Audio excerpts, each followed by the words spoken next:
¿Qué tal, amigos? De nuevo con ustedes un programa más dedicado a los temas del viajero cuántico, como es la historia con marchas que van hacia adelante y hacia atrás en el tiempo.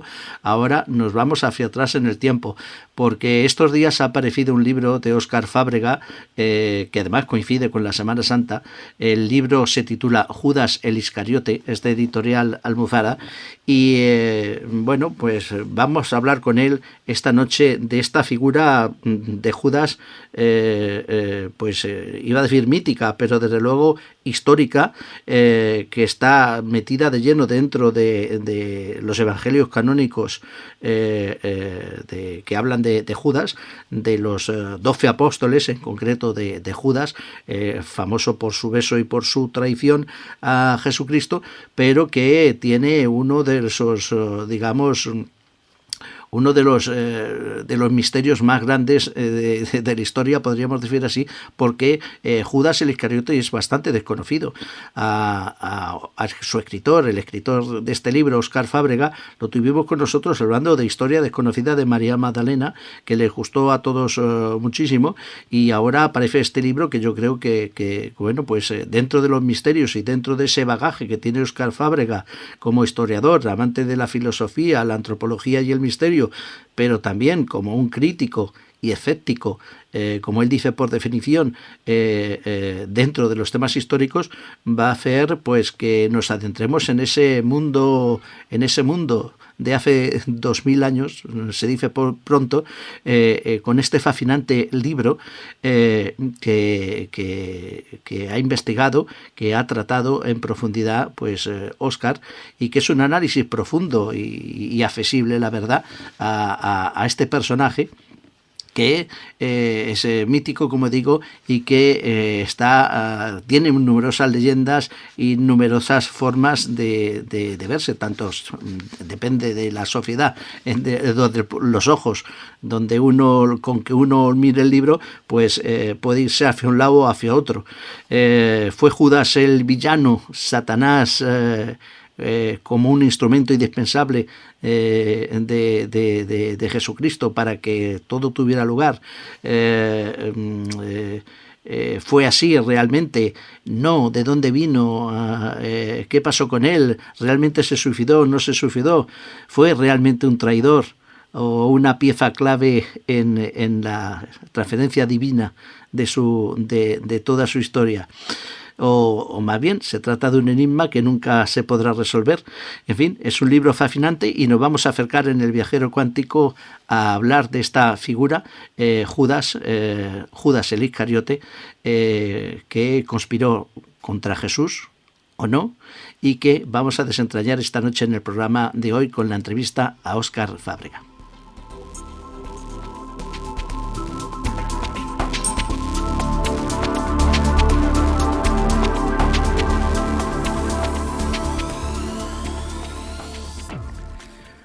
Óscar Fábrega es un historiador andaluz, amante de la filosofía, la antropología y el misterio, y crítico y escéptico por definición. Él, conocedor de los medios de comunicación, vamos, como nadie, porque además tiene un programa en Candil Radio, en Huércal de Almería, que es un referente en el mundo de la divulgación histórica, y forma parte del equipo de podcast Días Extraños, dirigido por Santiago Camacho también. Se ha centrado profesionalmente en el estudio histórico de las religiones, con obras como Prohibido excavar en este pueblo, un libro que apareció en el 2014, Compendium Redai, 100 años de René Le Chateau. Tenemos que hablar de René Le Chateau en algún momento y de los cátaros. Te lo recordé hace ya tiempo y te lo vuelvo a recordar a otra, pero escribes tan rápido que bueno, que lo escribiste en el 2016 con Xavier Bonig y Enric Sabarich. Enric Sabarich ha escrito un libro ahora últimamente. Sí, de los merovingios. ¿Verdad? Sí. Es que sí, tenemos que hablar. Tiene muy buena pinta. Yo estoy también empezando aquí, pero lo quiero leer en cuanto pueda. A mí me han dicho, oye, ¿te has visto el último libro de Enric Sabarich? Y me lo digo y seguramente pues que lo tenga en cualquier momento y irá detrás de ti en algún momento. Escribes también, pongamos que hablo de Jesús en el 2017, Son reales las reliquias de Cristo, también en el 2017, La Magdalena, verdades y mentiras en el 2018, Dios ha vuelto, mormones, rastafaris, alienígenas ancestrales y espaguetis con albóndigas en el 2019. Aquí se te fue ya la olla totalmente. Eh, eso no estaba en mi libro de historia de los cátaros, como decía, y historia desconocida de María Magdalena el año pasado, del que te tuvimos aquí hablando y largo y tendido, y que fue una maravilla. Y si escribes Historia desconocida de María Magdalena, cuanto antes habías escrito La Magdalena, Verdades y Mentiras, ahora le das una vuelta de tuerca con este último, que prácticamente hace muy poquito que ha salido, lo publica Almufara, Judas el Iscariote. Y yo cuando leo Judas el Iscariote digo, bueno, vamos a ver, porque vamos a ver qué visión. Y yo creo, buenas noches, no sé si te lo he dicho antes, Sí, buenas Oscar. noches, amigo, ¿qué tal? Cuando leo Judas el Iscariote, digo, es que no es lo mismo poner Judas Iscariote que Judas el Iscariote. Poner Claro, el es que artículo, ¿eh? No es lo mismo. no es lo mismo, pero es que de hecho es así como aparece en casi todos los listados de los evangelios. No como Judas Iscariote, sino como Judas el Iscariote, como si eso no, o sea, dejando claro que eso no es un apellido. Y ni siquiera parece que sea un topónimo, o sea, que haga referencia al lugar del que es, sino como que es una suerte de apodo, de algún modo, ¿no? Lo cual nos lleva a un primer misterio, que es ¿qué significa este apodo? Porque los evangelistas, que como siempre son bastante parcos en información, pues no nos lo explicaron. Y eso ha hecho que en el caso concreto de Judas, igual que por ejemplo también pasaba en el caso de María Magdalena, que tampoco está claro que lo de Magdalena sea un gentilicio, sino que pues probablemente también sea un apodo, Ajá. pues tengamos que lucubrar con qué significa, ¿no? Y te digo que no está nada claro eso de Iscariote, ¿qué es? ¿Por qué se te ocurre escribir este libro ahora, detrás del María Magdalena? ¿Qué te llama la atención?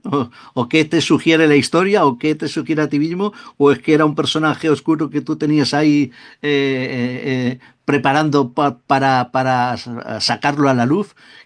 Sí. ¿Cuál es la motivación de escribir este libro sobre Judas? Mira, ahí yo tengo, o sea, todo esto forma parte de un proyecto mucho más amplio empezó con mi libro, con un libro que yo publiqué en 2017 que se llama Pongamos que hablo de Jesús, que era sobre Jesús, que salió con Ajá. Planeta.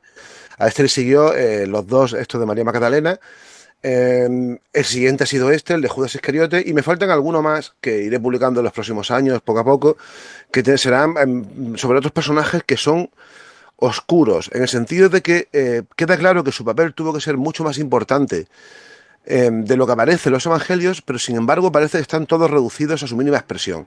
Por ejemplo, otros personajes parecidos, de los que ya me ocuparé, es por ejemplo Juan el Bautista, que es un personaje interesantísimo también, y otro que es esencial y que sería un proyecto bastante descomunal, pero que algún día también tengo que hacer, y que de hecho lo tengo ya medio empezado, pero bueno, poco a poco lo iré haciendo, que es sobre María, sobre la Virgen María, sobre la Madre de Jesús, ¿no?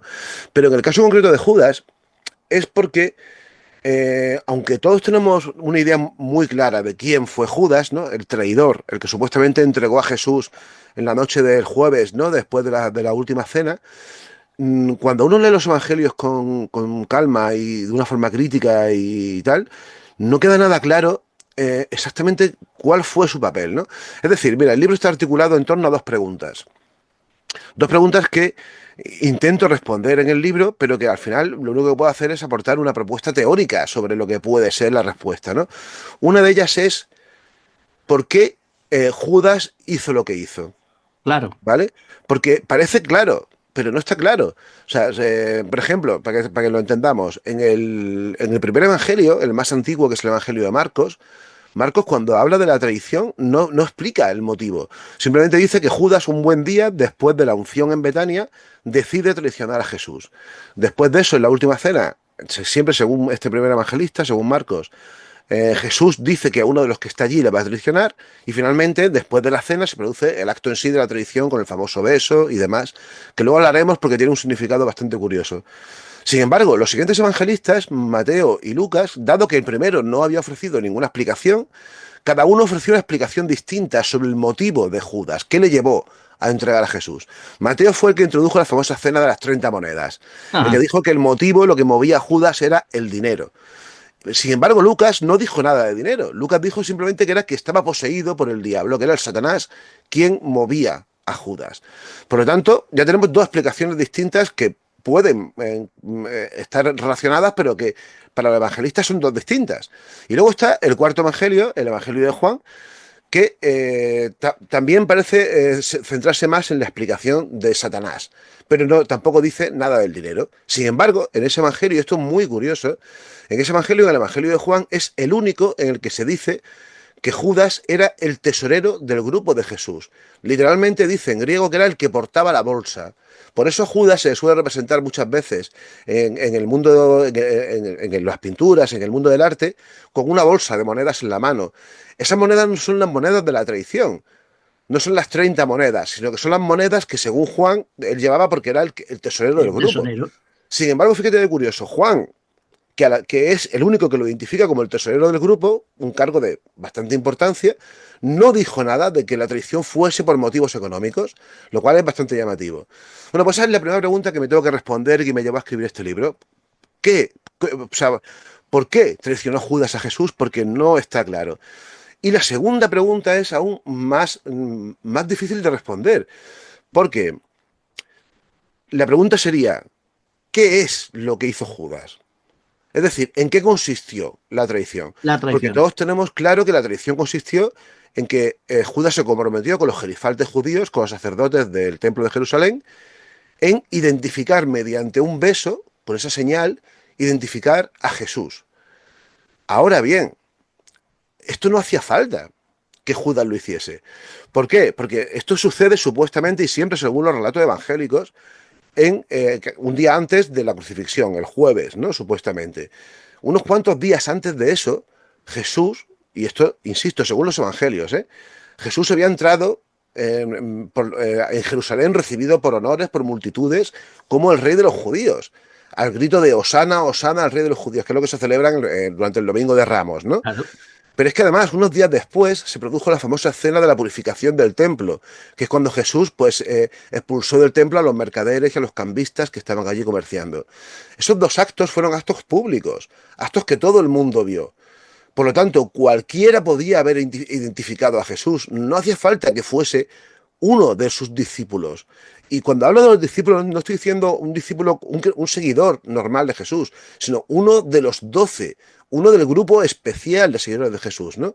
Por lo tanto, no hay necesidad de que uno de los 12 fuese el que entregase a Jesús. Y así que a mí no me queda tan claro que la tradición fuese realmente ese acto. Probablemente sea otro acto, ¿no? Luego, si quieres, podemos especular un poco con lo que yo creo que realmente Hombre, pasó claro, hay aquí. que especular. Pero claro, al final son esas dos preguntas, ¿no? ¿Por qué hizo Jesús, por qué hizo Judas lo que hizo? ¿Y qué es lo que hizo? Las preguntas que me llevaron a escribir este libro, ¿no? Luego, aparte de eso, fíjate, hay una cosa curiosa, no sé si lo recordarás de cuando estuvimos hablando de María Magdalena. María Magdalena solamente aparece en dos apócrifos. Es verdad que aparecen muchos apócrifos gnósticos, que son textos heréticos, pero de los apócrifos que forman parte de la tradición cristiana solamente aparecen dos. Estamos hablando de un personaje de una importancia y súper conocido como Sí, María sí, de Magdalena. acuerdo. Bueno, pues Judas aparece en 15. Y eso es para mí es significativo, ¿no? Eso quiere decir que, por lo menos para los cristianos antiguos, de los siglos I al 6, 7, Judas era un personaje muy atractivo, muy importante. Tanto que aparece, como te digo, en 15 evangelios apócrifos. Eso quiere decir que tenían preguntas Claro. en torno a Judas y probablemente tenían esas dos mismas preguntas que te he planteado yo a ti, ¿no? Así que fíjate, por todo eso y por muchas más cosas, ¿no? Porque Judas también forma parte de la cultura popular, es un personaje sobre el que se han hecho películas, el que se han escrito un montón de novelas, un personaje muy rico que merecía pues un tratamiento individualizado y concreto. Y de ahí este libro. Y un arquetipo universal. Claro, claro. Por, e- Judas, ¿eh? por eso yo creo que también es un personaje que nos atrae tanto, ¿no? Yo creo que a todos, si entendemos las narraciones evangélicas como si fuesen relatos narrativos, ¿vale? Como si fuese una novela, ¿no? Por ejemplo, en muchas ocasiones los personajes que más nos atraen son los malos de las novelas o de las películas. En el caso de Judas, Judas es doblemente malo. No solamente porque es el que entrega a Jesús, sino porque es un traidor, es un amigo de Jesús, que es el que le entrega, ¿no? Y por eso yo creo que es un personaje que cala fuerte, ¿no? Como decir, bueno, ¿Cómo puede ser, ¿no? Que alguien sea tan malo como para entregar a Jesús, ¿no? Porque, por ejemplo, Poncio Pilato probablemente sea el auténtico responsable de su muerte. Sin embargo, no despierta tanto interés, que también tiene su interés, Poncio Pilatos, ¿eh? Pero no tanto como Judas. Por eso, porque el arquetipo del traidor es muy potente. Y luego también hay un factor importante que yo también le di mucha importancia en el libro, y es que eh, el personaje de Judas, desde la más remota antigüedad, desde los padres de la Iglesia, desde San Jerónimo, San Agustín, muchos, lo han relacionado con los judíos. Es decir, se ha equiparado. Judas es igual a judíos, y a los judíos, como bien sabes, se les culpó de la muerte de Jesús y se les persiguió durante siglos, y hasta el holocausto nazi incluso, precisamente por ese motivo. Y de algún modo es porque se equiparaba a Judas con los judíos. De hecho, siempre se ha dicho siempre se ha dicho sin fundamento ninguno que Judas era el único de los apóstoles que no era de Galilea, sino que era de Judea del sur. Cosa que no sé dónde lo ha sacado, quien lo han dicho muchos autores, pero no hay ninguna, en los evangelios eso no se dice en ningún momento. O sea, no sabemos dónde era Judas, probablemente era de donde eran todos, de Galilea, ¿no? Ujú. Pero se ha querido decir esa idea de que era el único que era de Judea para dejar claro que él sí que era judío, judío. No como Jesús, que Jesús era judío de religión, pero no por el sitio, porque él era Galileo, ¿no? O Claro. sea que hasta ese punto sí que esa equiparación, esa asociación entre Judas y los judíos. Es lo complicado y lo difícil de la historia muchas veces y de los historiadores. Según va pasando el tiempo, se van añadiendo cosas y al final se tergiversa el nexo de la primigenia, ¿no? No, no, Claro, no queda claro. Es lo que tiene, lo bonito que tiene investigar sobre hechos históricos como haces tú, ¿no? claro. Porque dices, bueno, ¿y con qué me quedo? A ver, lo bonito que tiene eso es que al final no deja de ser como un proceso de investigación a lo Sherlock Holmes, en el que tienes que estar ahí leyendo entre líneas y cualquier pequeño detalle, parece que no, pero da mucha información, ¿no? En muchas ocasiones. Y luego hay que tener en cuenta una cosa. Los evangelios, los cuatro evangelios, no sabemos quiénes fueron sus autores, pero sí que sabemos más o menos que fueron comunidades cristianas distintas. Y más o menos se han ubicado, ¿no? ¿Cuáles pudieron ser? Esas comunidades, o sea, los autores de estos textos construyeron sus textos a partir de las fuentes que ellos también tenían, ¿no? Claro. Y algunas fuentes podían ser parecidas, pero otras no. Piensa una cosa, ¿no? Estamos hablando de una época en la que muy poca gente sabía leer y sabía escribir. Muy poca gente. Por lo tanto, los que podían saber leer y escribir eran unos cuantos privilegiados que tenían acceso a la información que tenían. Entonces, claro, ellos no tenían forma de contrastar sus fuentes. Claro. Y cualquier modificación que se hiciese en cualquier pequeño relato sobre Jesús pasaba a la siguiente generación ya adulterada. De hecho, fíjate, hay un libro muy bueno que yo desde aquí recomiendo, que se llama Jesús no dijo eso, de un autor que se llama Bart H. Ehrman, que es un exégeta estadounidense, que el libro consiste en un montón de dichos supuestamente de Jesús que, conforme nos vamos yendo hacia atrás, hacia los manuscritos más antiguos que existen, no aparecen. Ah, Es decir, son dichos que son inserciones que hicieron copistas, es decir, gente que recibía un evangelio, lo copiaba y decidía por su cuenta meter alguna sí, modificación, ¿no? claro. Claro, imagínate. Por eso, y esto es muy curioso, por eso la Iglesia Católica no tiene un evangelio oficial. Esto es una cosa que mucha gente no conoce. No Anda, existe un evangelio claro. oficial. ¿Por qué? Porque existen un montón de variantes, pero no te puedes ni imaginar hasta qué punto existen Y variantes. ni la propia iglesia se queda con alguno. Claro, de hecho, mira, hay una universidad, la universidad, no me acuerdo cómo se llama, una universidad alemana, que todos los años lanza un pequeño libro con los cuatro evangelios, pretende ser la versión más actualizada a partir de los manuscritos más antiguos. Es verdad que luego al final son pequeños matices, pequeñas palabras, pequeñas cosas, pero llevan décadas haciendo ese lanzamiento y cada vez lo van perfeccionando más. Pero por eso digo que al final es un trabajo muy detectivesco porque tienes que discriminar en las fuentes. Por ejemplo, mira, para que te hagas una idea, esto de Iscariote, aunque en las traducciones al castellano siempre aparece como Iscariote, cuando uno coge los cuatro manuscritos en griego, aparece escrito de 10 formas distintas. No siempre aparece igual. Y eso ya es llamativo, como ni siquiera el apellido lo escribían igual, ¿no? ¿Por qué? Por la acción de los copistas. Ojo, no estoy diciendo que haya una manipulación intencionada, que también la ha habido en muchos momentos. Pero me refiero a las manipulaciones no intencionadas de gente. Piensa una cosa, muchos de los manuscritos que han llegado hasta nosotros los copiaba gente que no sabía escribir, que lo que hacían simplemente es copiaban lo que veían tal y como estaba. Claro. Entonces, claro, ahí podía haber fallos, podía haber, imagínate, ¿no? Por eso es un poco una locura hacer todo esto, pero bueno, al final es muy gratificante también. Bueno, es que lo decía antes, es lo bonito de la historia y lo bonito de escribir la historia, desentrañar, como tú dices, Claro, como si fueras un detective, unas cosas y otras. Pero claro, la historia, lo hemos dicho en otros programas, también se tergiversa a propósito, o sea que totalmente. depende de la cultura, depende del estamento oficial que en esos momentos vea una cosa o vea otra, también se manipula la historia, cosa de la que se venden muchos historiadores. No, no, claro, claro, claro. O O sea, sea, que historiadores es como periodistas o como médicos, hay no, buenos no, y no, malos, claro, claro. y Eso de es. un lado y de otro, y De si me hecho, pagan, algún pues día, lo hago. ya existe algún libro sobre eso, pero algún día habría que escribir un libro sobre las mentiras de los historiadores.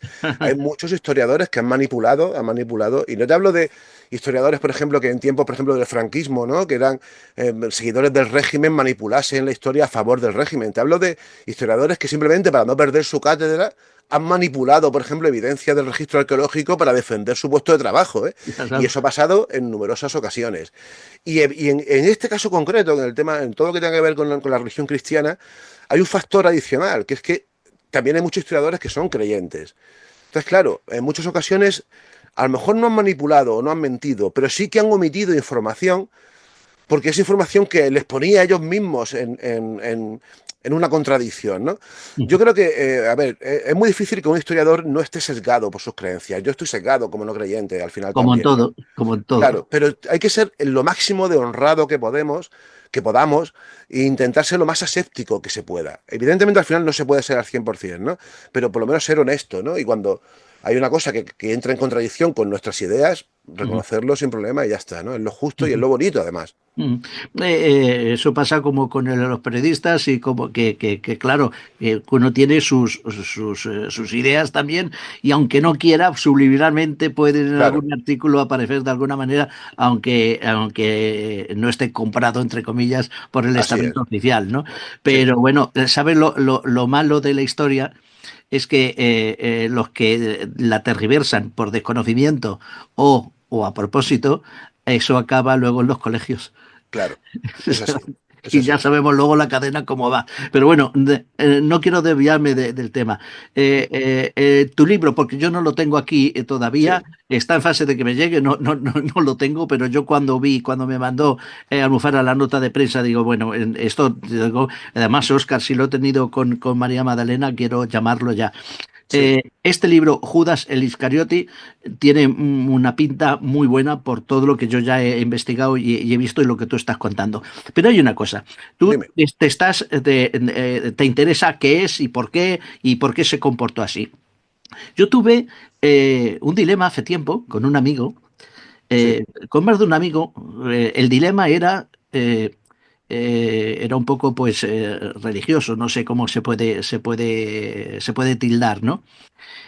El tema de que yo siempre he pensado, no me baso en nada, es una creencia particular, de que Dios, o sea, Jesucristo, no vamos a Sí. poner Dios, que tú también has escrito libros sobre Dios y me vas a enseguida decir, es una cosa, que son cosas distintas. Jesucristo Sí. sabía perfectamente cuando empieza a predicar a los 33 años que lo que iba a pasar, de Ujú. punta, de principio a final. Y por tanto, yo creo que sabía perfectamente que el Iscariote iba a aparecer y no era cosa de 10 minutos antes de, Sí. de venderlo. Si eso es así, es una idea particular, a ver qué te parece, pues todo estaba programado por el propio Jesús, Claro. al detalle. ¿Tú qué crees? Claro. A ver, exactamente eso es lo que defiende la Iglesia Católica. La Iglesia Católica considera que Dios, como era, o sea, Jesús, como era un ser divino, el Hijo de Dios o incluso una emanación propia de Dios, él no solamente sabía todo lo que iba a pasar, sino que movía las piezas para que eso pasase. Fíjate, hasta qué punto eso puede tener, en el caso concreto de Judas, puede tener cierta verosimilitud.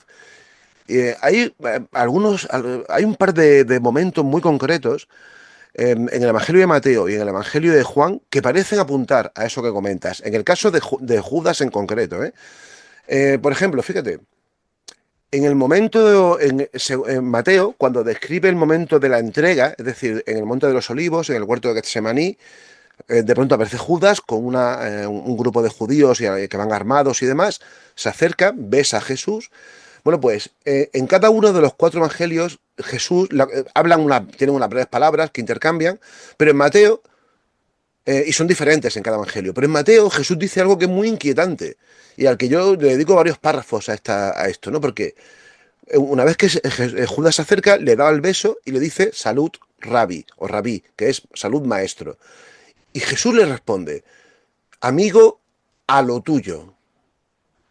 Eso es muy inquietante. ¿Cómo que amigo a lo tuyo? ¿Qué quiere decir? ¿Qué quiere decir a lo tuyo? Eso a mí me hizo mucho que pensar, ¿no? Porque, claro, en Marcos eso no aparece, aparece en Mateo. Y eso parece un poco lo que está usted diciendo. O sea, parece como si de algún modo Jesús supiese lo que iba a pasar y le dice, y de algún modo Judas fuese una pieza indispensable en el plan que Jesús tenía. Era el que tenía que entregarle para propiciar la serie de acontecimientos que iban a acabar con la muerte de Jesús, pero también con la resurrección de Jesús. Por eso te digo que para la Iglesia Católica también están de acuerdo con esto, porque Judas es la puerta que se abre, que da paso a todo lo que sucede después. Pero fíjate, en el Evangelio de Juan hay una escena aún más inquietante y muy parecida a esta, que sucede durante la última cena, que es en el momento en el que Jesús identifica a Judas como el traidor. Judas se dispone a irse de allí y entonces Jesús le dice, antes de que se vaya Judas, le dice, lo que vas a hacer, hazlo pronto. Y eso es muy llamativo. Eso parece otro indicio de lo que está usted diciendo. Pero fíjate, nos vamos a ir más lejos todavía para que veas hasta qué punto puede haber algo de lo que usted está diciendo, ¿no? Aunque sea discutible, pero también hay ciertos indicios que apuntan a eso. Existe un evangelio, como te decía, existen 15 evangelios apócrifos que hablan de Judas, pero hay uno que además es un evangelio que, aunque se sabía que existía, no se descubrió, no apareció hasta el año 2006, aunque se encontró en el año 80, pero hasta el 2006 no se hizo público, que es el Evangelio de Judas, un texto gnóstico datado en torno al año 150, lo que quiere decir que es muy, muy, muy antiguo. Ojo, es el Evangelio gnóstico más antiguo que se ha encontrado. Ajá. Y en ese Evangelio, lo curioso de ese texto es que no solamente se describe que todos los apóstoles, excepto Judas, eran como que no un poco idiotas, hablando en plata, ¿no? Como que no entendían cuál era el auténtico rol de Jesús, sino que el único que lo entendió fue Judas.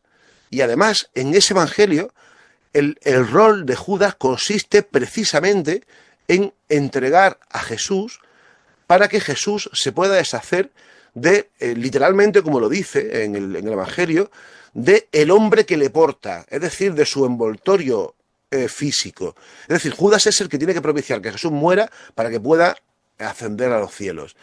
¿Qué quiere decir todo esto? Que aunque no todos los cristianos pensaban lo mismo, sí que había muchos cristianos, muchas comunidades cristianas que pensaban que el rol de Judas no había sido un rol negativo, sino que había cumplido órdenes de Jesús. Esto, Eso es muy curioso. Mira, Óscar, esto mismo es otro tema de conversación que yo he tenido alguna vez entre amigos. Es precisamente esto. O sea, dejando aparte las posibilidades de Jesús por preparar todo lo que le ocurrió hasta su muerte, Sí. que podría ser, por una parte, que fuera una persona que hubiera visto el futuro con antelación, o por otra parte, como estamos diciendo, que se hubiera preparado, hubiera manipulado las piezas para que todo tuviera ese fin. En el aspecto de Judas es tal vez un aspecto principal, porque es el aspecto el que le va a llevar a la resolución final de la muerte. Exacto. Y eso, desde el punto de vista de Jesús, con el poder que podría tener Jesús a todos los niveles, no puede dejarlo un Jesús al azar, sino que estaría preparado previamente. Con lo cual, y si Judas, el Iscariote, y Jesús se hubieran visto mucho antes y hubieran preparado eso. A propósito. Es posible. Claro, de hecho, fíjate. Si eso es así, claro, si eso es así. La historia cambia mucho, claro. Claro. ya no sería un traidor. Esa es la idea. Esa es la idea que te decía al final. Entonces, ¿y si no hay una traición? ¿Y si lo que hizo Judas no es una traición? ¿Y si por eso él entregó a Jesús, pero porque formaba parte de un plan previo establecido? Por lo tanto, la historia cambia muchísimo, imagínate, ¿no? ¿Qué es lo que pasa? Que yo lo que hay más factores aquí que entran en juego. Fíjate que avalan esta teoría que estamos ahora mismo comentando, ¿no? Por ejemplo, hay varios aspectos que son inquietantes en todo esto, ¿no? Y es, en el Evangelio de Marcos, cuando esto sucede, Marcos no entra en detalles sobre lo que pasa después con Judas, si Judas se suicida, si no. Marcos no dice nada. Solamente es Mateo el que introduce esta idea. Introduce que Judas, después de aceptar las 30 monedas, de entregar a Jesús, se arrepiente, decide devolver las monedas y arrepentido termina ahorcándose. Sin embargo, en el Evangelio de Juan, que es el que dice eso de lo que vas a hacer, hazlo pronto, en el que parece que todo que está orquestado por Jesús, que es Jesús el que mueve los hilos, no hay nada de esta idea del suicidio. Pero es que además, si nos ponemos a pensarlo bien, tenemos 4 evangelios. De esos 4 hay 2 que parecen indicar esto que estamos hablando, ¿no? Que había un pacto entre Judas y Jesús. Por lo tanto, si, como hemos dicho antes, cada uno de esos evangelios se escribió en una comunidad cristiana distinta, tenemos que por lo menos la mitad de las comunidades cristianas que había en la época pensaban que Judas no había sido un traidor, sino que había tenido que cumplir un rol jodido, feo el rol, Claro, difícil de explicar, que esa es la clave de esto. Porque dificilísimo. claro, imagínate, cuando eso pasó, cuando 30, 40 años después, cuando empezaron a escribir los evangelios, muchos ya no sabrían qué había pasado de verdad. Y muchos pensaron seguramente que Judas fue un traidor. Es decir, Judas tuvo que comerse un auténtico marrón, en el sentido de que en lo que él hizo iba a estar muy mal visto, y de hecho estuvo muy mal visto, ¿no? Pero que quizá la historia no fue así, y quizá la historia ha sido muy injusta con Judas, ¿no? Por eso yo en la sinopsis del libro termino diciendo, ha llegado el momento de redimir a Judas, porque igual su papel era más importante que todo esto, ¿no?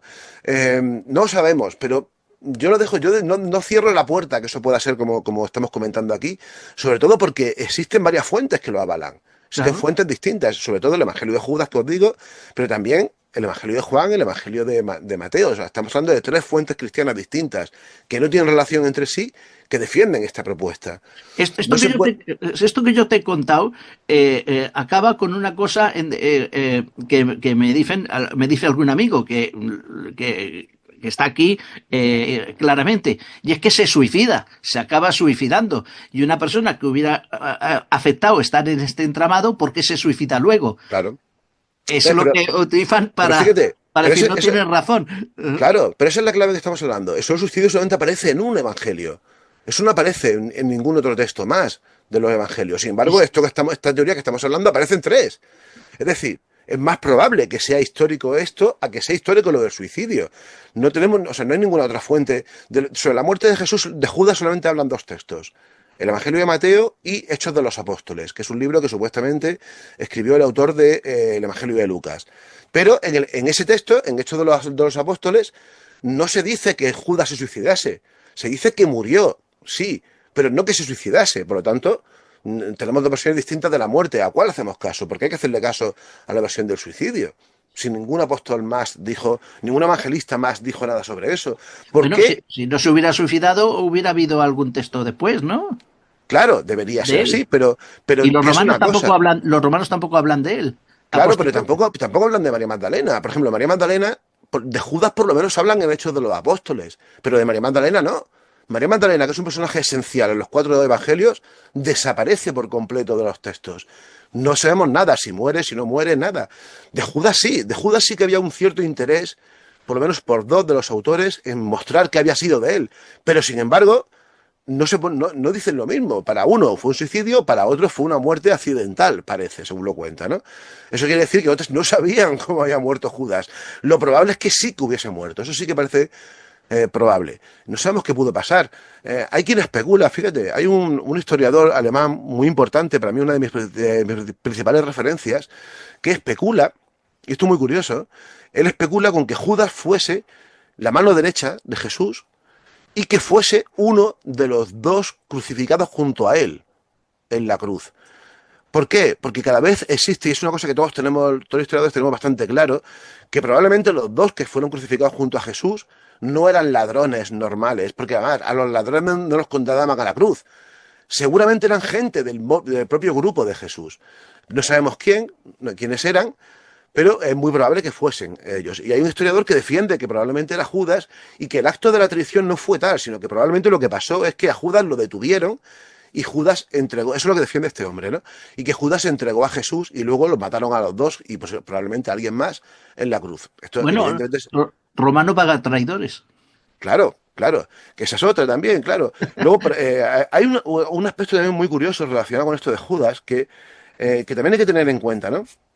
Y es, em, no queda nada claro lo de la muerte, pero sin embargo hay una cosa que tienen en común las dos versiones que existen sobre la muerte de Judas, y es que su muerte de algún modo tenía que ver con un terreno, con un lugar concreto, que es el campo de sangre o el valle de Hinón, que también se conoce así, es un valle que está en Jerusalén, que según la versión de Mateo es un terreno que compran los sumos sacerdotes con el dinero de la traición, con las Ajá. 30 monedas, y según Hechos de los Apóstoles es un terreno que compra el propio Judas, que es donde muere. No cuentan lo mismo, pero ambas tradiciones hablan de ese terreno. Y eso es curioso. ¿Qué importancia tiene ese terreno? Bueno, pues ese terreno, el Valle de Hinnom, es un valle que está al suroeste del actual Israel. Y ese valle es muy famoso, ya era conocido desde el Antiguo Testamento como el campo de sangre, porque en uno de los arrebatos que tenía el pueblo judío que dejaban de creer en Yahvé y se dejaban seducir por Baal o por Moloch o por otros dioses, ¿no? En ese lugar, según el Antiguo Testamento, se hicieron un montón de sacrificios de niños en honor al tal Moloch este. Es decir, era un terreno ya maldito. Y ese sitio, ese valle, durante mucho tiempo fue el lugar en el que se enterraban los gentiles, es decir, los no judíos de Tierra Santa. De algún modo los dos evangelistas quisieron relacionar la muerte de Judas con este lugar. Y esto es significativo, porque ¿por qué? Pues no lo sabemos. Hay quien defiende muchos plantean, por ejemplo, que Judas no era judío, sino que era un gentil y que fue enterrado en ese lugar. Hay quien defiende que esto es algo simbólico que apunta a otra cosa. Pero fíjate, hasta qué punto existen detalles, pequeños matices que cuando uno los lee los evangelios sin darse cuenta, acaban abriendo un campo de investigación enorme. Yo le dedico en el libro un montón de páginas a esto del Valle de Hinnom, porque el nombre de Valle de Hinnom en hebreo es Gehenna. Y la Gehenna viene a Sí. ser una suerte del infierno para los judíos del siglo I. Así es como llamaban a ese valle los judíos del siglo I. Jesús, en los cuatro evangelios, menciona un montón de veces ese lugar, como el lugar al que van los pecadores. No es el Sheol, que sería el Hades judío, el lugar en el que están los muertos, sino que es un lugar en el que ya van solamente los pecadores, ¿no? Y curiosamente, insisto, eso tiene relación con Judas. No sé, es curioso, pero para mí hay mucho de simbólico aquí. Sí, sí, bueno, si dejamos volar la imaginación, ahora según hablabas me estaba acordando, no sé si tú llegaste a conocerlo o no, mi buen amigo Andrea Faber-Kaiser Claro, claro. escribió el libro Jesús vivió y murió en Cachemira, o sea que Sí, Jesús no murió en la cruz, él defendía eso, porque no, podría ser, dejando un poco la imaginación, y si no murieron ninguno de los dos. claro, claro, claro. Sí, Sí, no, bueno, ese libro es un clásico y a por veces lo menos cuando dijeron, se ha claro, propuesto eso bastante, ¿eh? Yo en mi libro sobre Jesús, que publiqué en 2017, me hice eco de un montón de propuestas, algunas como la de Faber-Kaiser, que son bastante arriesgadas, pero luego hay otras propuestas que son mucho más sensatas, ¿no? Bueno, es que no está muy claro, y sí, de hecho, existen algunos textos antiguos. A ver, piensa una cosa, la Iglesia Católica en cuanto llegó al poder, en cuanto salió con Roma, se encargó de eliminar cualquier texto crítico que hubiese con la historia de Jesús, pero algunos han pervivido. Y existen por lo menos 3 o 4 autores de finales del siglo I, principios del siglo II, que apuntaban a que lo de la resurrección era mentira, que realmente lo que había pasado es que Jesús estuvo a punto de morir, fingieron enterrarlo, pero que realmente lo que hicieron es llevarlo a otro sitio, curarle, y que las apariciones de después de muerto realmente eran apariciones de que estaba vivo, no había muerto realmente, y que se fue a sitios distintos. Hay quien plantea que igual no murió en ese momento, sino que aguantó un tiempo, pero que acabó muriendo poco después.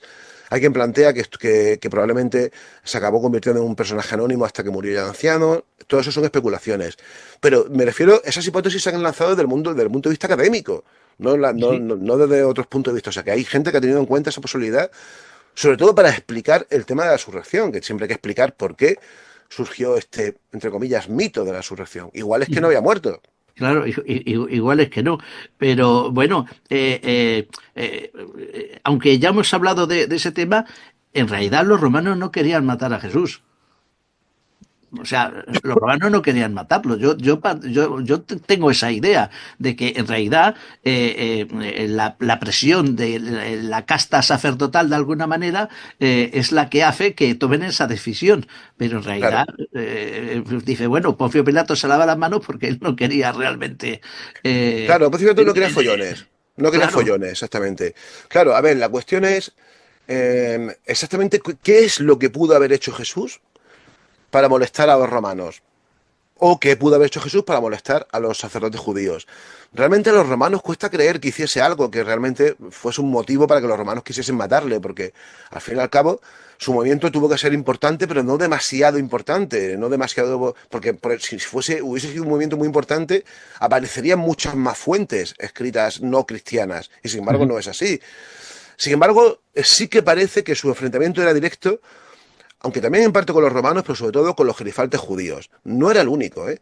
Piensa una cosa, en ese momento, en tiempos de Jesús, en la época concreta de Jesús, había por lo menos tres movimientos distintos que estaban enfrentados a la casta sacerdotal de Jerusalén.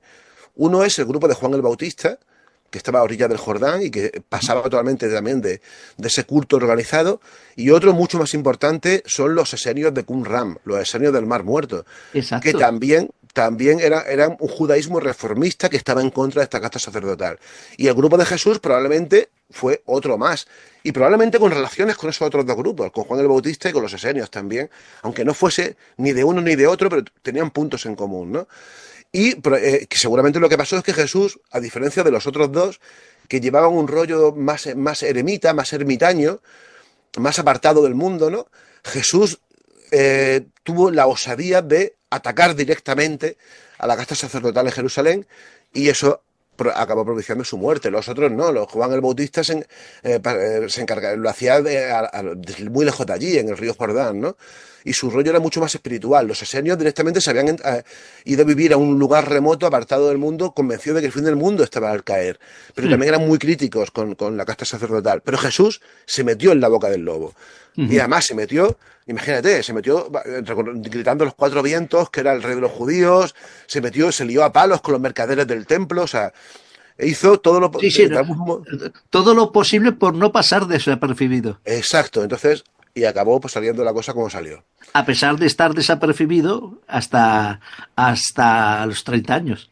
Claro, claro, claro, porque seguramente fue, Porque bueno, ese es eso es otro, eso es un eso es melón. otro libro que estás escribiendo, Eso seguro. es otro libro, porque claro, eso es uno de los grandes misterios que tenemos. Piensa que 30 años son muchos años en esa época, ¿eh? Ya una persona con 30 años ya tenía la mayor parte de su vida ya recorrida. ¿Qué pasó en Jesús para que fuese justo a los 30 años, 30, 31, 29, más o menos, cuando él de pronto decidió lanzarse a predicar y a lanzar su historia, ¿no? Pues seguramente tuvo que ser algún tipo de conversión religiosa. Ujú. Seguramente yo defiendo, siempre he defendido, que él se inició en el grupo de Juan el Bautista, como los evangelios cuentan, ¿no? Se bautizó por Juan, y seguramente durante un tiempo fue parte del grupo de Juan el Bautista, y se desgajó, se separó de él, ya sea cuando Juan murió, o quizás un poco antes, y él montó su grupo por su cuenta, ¿no? Pero seguramente fue eso, que algo pasaría en su vida, que con unos 30 años él tuvo una conversión religiosa, y ahí es donde entra en acción un concepto que es importante tener en cuenta, que también afecta a Pablo de Tarso, que es lo que se conoce como la fe del converso. Ujú. Cuando alguien se convierte ya con una edad a un tipo de credo de este tipo, lo suele hacer de una forma muy fanatizada, Ujú. se entrega por completo a esto, ¿no?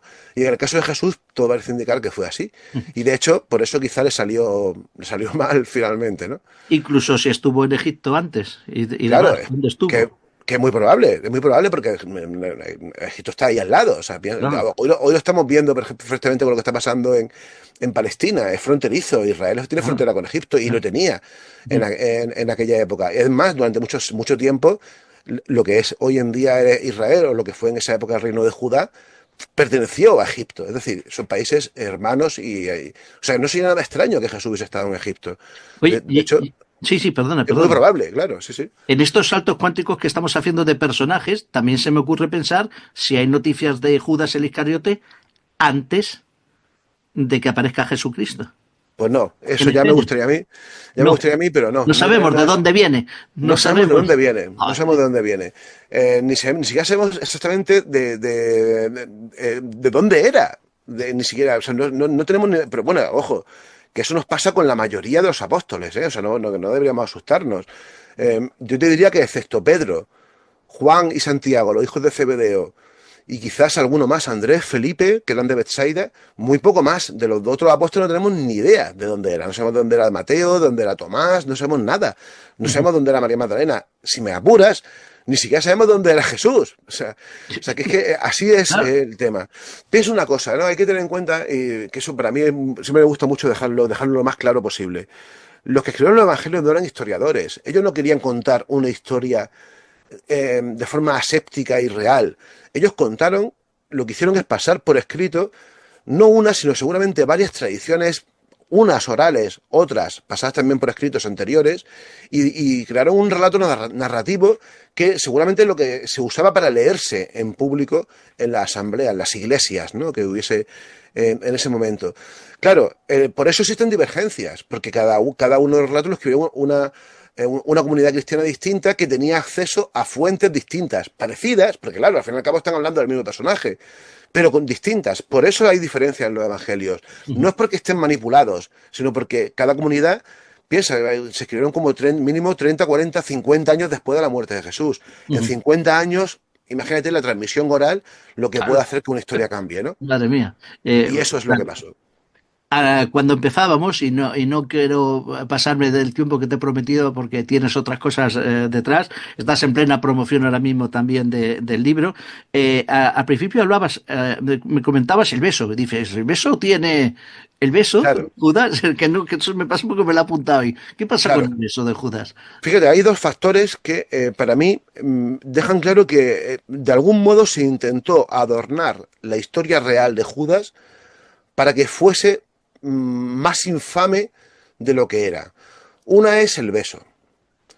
El beso es como hacer más cínico aún el acto. Es decir, según los evangelios, Judas se compromete con los judíos, con los gerifaltes judíos, a entregar a Jesús mediante un beso.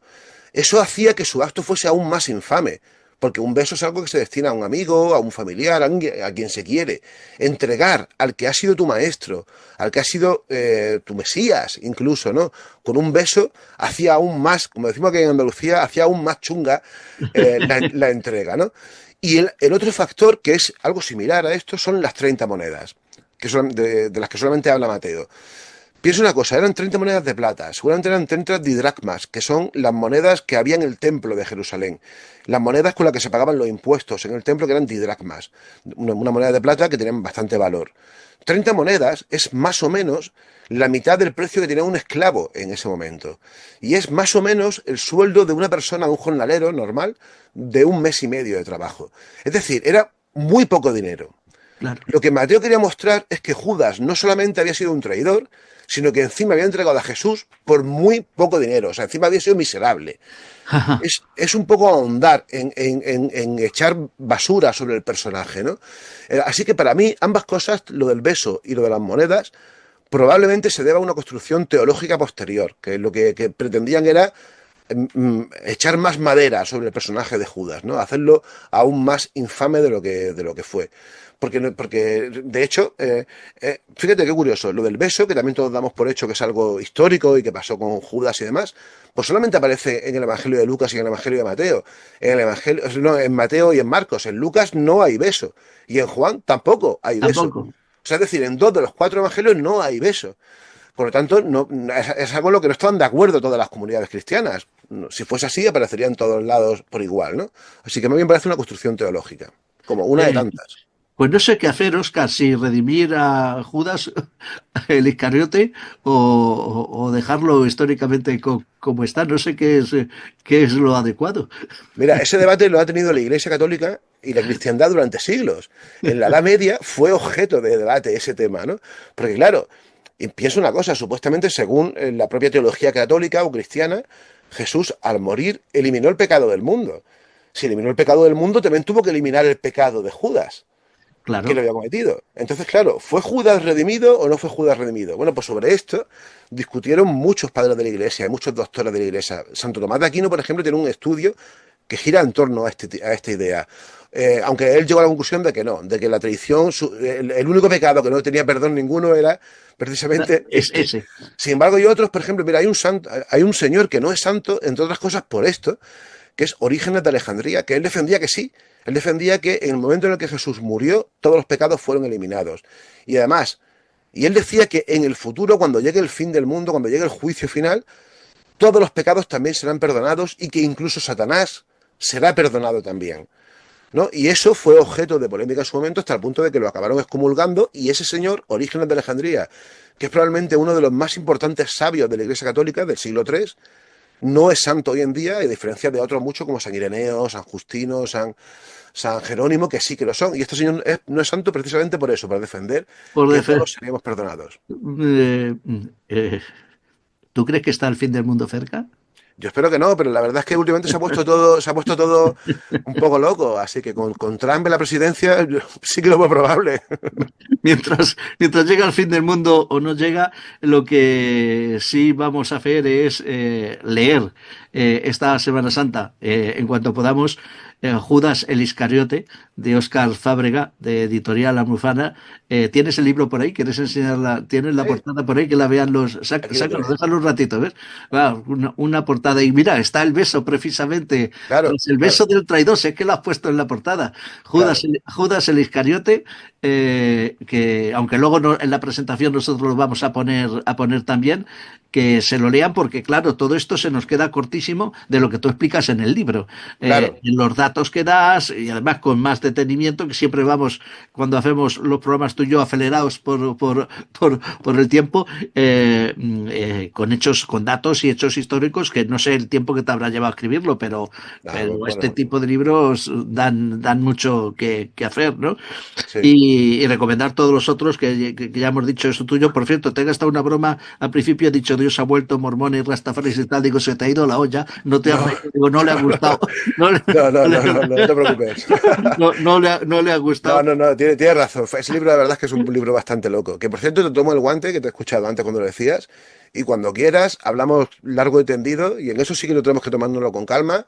Sobre Roll Le Chateau. Que eso sí que Ah, es sí, verdad que sí. nos podemos tirar un buen ratico hablando sobre ello. Te tomo nota y hablamos para hablar de eso porque es un tema que me han pedido los oyentes mucho, que Pues si cuando podemos quieras. hablar de eso, o sea que te comprometes aquí Me comprometo, y te nos lanzo el vemos. guante yo. Y si lo aceptas, lo hacemos. Muchas gracias, amigo. Muchas gracias, Óscar Fábrega, por estar en el Viajero Cuántico otra vez más, por tu tiempo, porque escribes muy bien, porque te metes en temas que otros no se meten, te atreves con esas cosas, por tu espíritu crítico y escéptico. Muchas gracias. Gracias a ti por contar conmigo. Cuídate mucho. Hasta Un luego, amigo. abrazo. Cuídate. Amigos, amigas, hasta aquí el viaje de hoy. Nos volvemos a ver en la próxima aventura del Viajero Cuántico. Gracias a todos por estar ahí.